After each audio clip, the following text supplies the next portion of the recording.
pwede pang mamalo ngayon. Ngayon, hindi na. Nung panahon ko, nung bata ko, napalo pa ako ng teacher mo.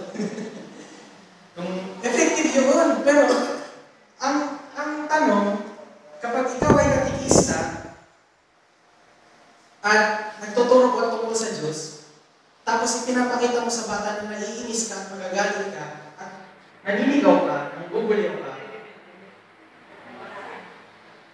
mamimemorize na yung sinasabi mo, pero mamimemorize din nila na masama ang ugali mo. Kaya, ang tinuturo mo pa naman ay tungkol sa Diyos, kaya dapat maging maka-Diyos ka din. Maka-Diyos tayo. Kaya, yung unang si ay, di, creative. Yung ikalawang si ay, di, creative. Kaya, dapat, sa pagtuturo natin ng catechism, tayo ay mag-C. Para, pagkatapos ng lahat ng ito, hindi tayo mag-C.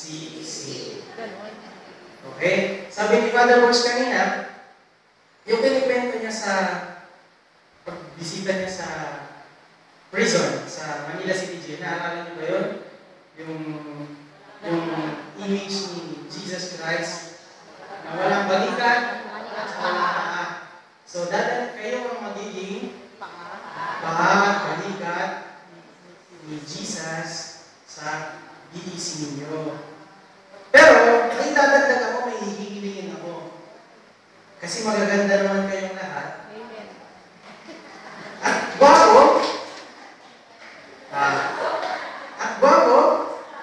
sana, dalhin nyo rin yung mukha ni Jesus. Makita nila yung mukha ni Jesus sa mukha ninyo. So, always, okay? Para makita nila na yung totoo, yung tinuturo natin, ay totoo sa inyo. At tayo ay maging kapani-paniwala.